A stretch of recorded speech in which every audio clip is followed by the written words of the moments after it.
आज का ईडियम है टेक वंस ब्रेथ अवे। वैसे तो इसे लव हेट एंगर की ईडियम की कैटेगरी में डाल रखा, पर ये लव के अलावा भी नॉर्मल सेंस में इसे इस्तेमाल किया जा सकता है।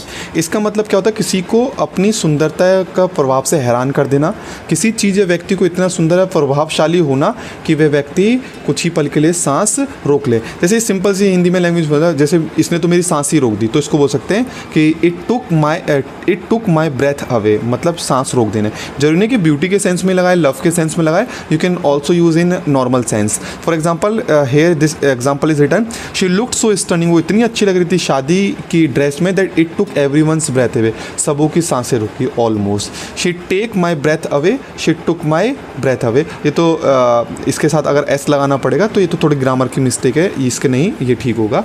कॉन्टेक्स्ट कहाँ लगाना है, describing stunning beauty like a person, view और ड्रेस। अगर कोई व्यू है, आप पहाड़ों पे गए, को अच्छा है, ड्रेस है, किसी की आर्ट देखी। Refer to something emotionally overwhelming like speech, किसी की स्पीच सुनी, movement, performance.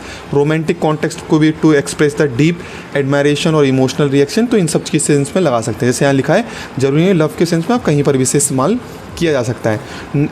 Don't use this idiom for negative surprise, negative surprise में इस्तेमाल नहीं करना। It is only use in a positive और इंस्पायरिंग कॉन्टेक्स्ट, मतलब ये क्या पॉजिटिव सेंस में लगाना है आपको। इन मेडिकल और फिजिकल और लिटरल ब्रेथलेसनेस, अगर रियल में किसी की सांस ही रुके तो वहाँ पर नहीं लगा सकते हैं, ठीक है।